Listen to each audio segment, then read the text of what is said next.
जो असतो नाराज त्याला म्हणावं महाराज अशी बोलीभाषेत एक म्हण आहे.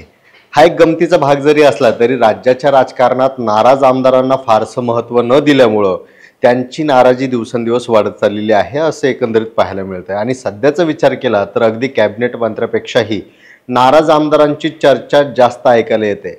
अर्थात सध्याच्या परिस्थितीत सगळ्यात जास्त चर्चा छगन भुजबळ यांच्या नाराजीची असली तरी मराठवाड्याच्या राजकारणात एक प्रसिद्ध आणि तितकंच महत्त्वाचं नाव आता पुढे येतंय, ते म्हणजे अब्दुल सत्तार. आता अब्दुल सत्तार नाराज आहेत अशा काही दिवसांपासून बातम्या ऐकू येत आहेत. पण नाराज असले तरी काय करतील या संदर्भात अनेक चर्चा होत होत्या. पण आता त्यांनी आतून सगळे सूत्र हलवण्यासाठी एक नवीन प्रयोग सुरू केला असल्याचं बोलले जात आहे. आता हा त्यांचा नवीन प्रयोग येणाऱ्या काळात यशस्वी होऊ शकतो का, त्यांचा डाव कोणावर भारी पडणार, यामध्ये कोणाकोणाचा फायदा होणार आणि मुळातच अब्दुल सत्तार यांच्या या नव्या डावात त्यांना पाठिंबा नेमका कोणाचा मिळणार, या सगळ्याच विषयांवर या व्हिडिओच्या माध्यमातून चर्चा करण्याचा प्रयत्न करूया. आता काही मतदारसंघ असे असतात जिथे ठराविक पक्षाने कोणताही माणूस दिला तरी निवडून येतो, तर काही मतदारसंघ असे असतात की तिथे ठरलेला माणूस कोणत्याही पक्षाकडून उभा राहिला तरी तो निवडून येतो. यातलं दुसरं उदाहरण तंतोतंत अब्दुल सत्तार यांना लागू होतं. कारण अब्दुल सत्तारांचा आतापर्यंतचा राजकीय इतिहास पाहिला तर पक्ष कोणताही असो, सिल्लोडमध्ये हवा फक्त सत्तारांचीच असते असं एक गणितच तयार झालेलं आहे.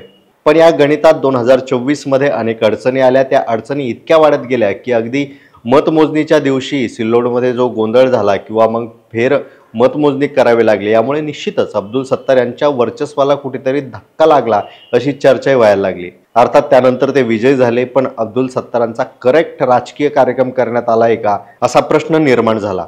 अर्थात मंत्रिमंडळाची यादी तयार होण्या अगोदर आपण आपल्या चॅनलच्या माध्यमातून या गोष्टीवर प्रकाश टाकला होता आणि ते खरंही ठरलं.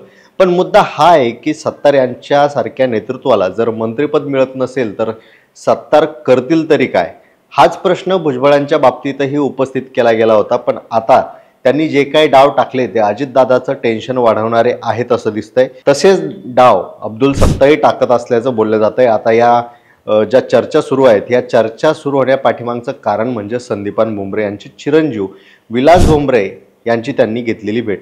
आता निवडणुकीच्या अगोदरच विलास भुमरे यांना रुग्णालयात ॲडमिट केलं गेलं होतं. ते रुग्णालयात आहेत.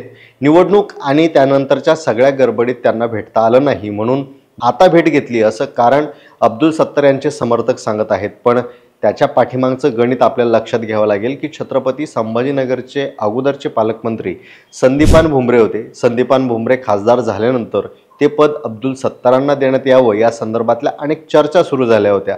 अर्थात त्यामध्ये संदीपान भुमरे यांनी देखील एकनाथ शिंदे यांच्याकडे अब्दुल सत्तार यांच्यासाठी शब्द टाकला होता अशी चर्चा होती. आणि यातच संदीपान भुमरे आणि संजय सिरसाट यांच्यात नाराजी आली होती अशी चर्चा ऐकायला मिळते. पण आता निवडणुकीनंतर पालकमंत्री कोण होईल या संदर्भातल्या अनेक चर्चा असताना अब्दुल सत्तार यांना मंत्रिमंडळातच स्थान भेटलं नसल्यामुळे पुढच्या चर्चेला पूर्णविराम लागला. आता जिल्ह्यातली गणितं तशीच ठेवण्यासाठी किंबहुना अधिक घट्ट करण्यासाठी संदीपान भुमरे यांच्या मुलाला मंत्रिमंडळ मिळू शकतं अशी शक्यताही होती. पण तसं न झाल्यामुळे संदीपान भुमरे हेही नाराज आहेत असं बोललं जात आहे.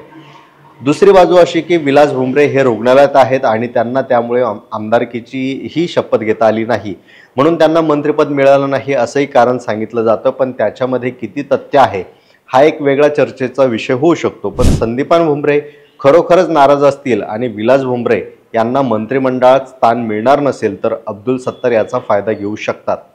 सोबतच आता जे मराठवाड्यातले नाराज आमदार आहेत त्यांची एकत्र मोड बांधण्याचा मानस त्यांनी केलाय अशी चर्चा आहे. यामध्ये कन्नडचे आमदार संजना जाधव यांच्याही नावाचा उल्लेख केला जातोय, कारण रावसाहेब दानवे यांच्या त्या कन्या आहेत.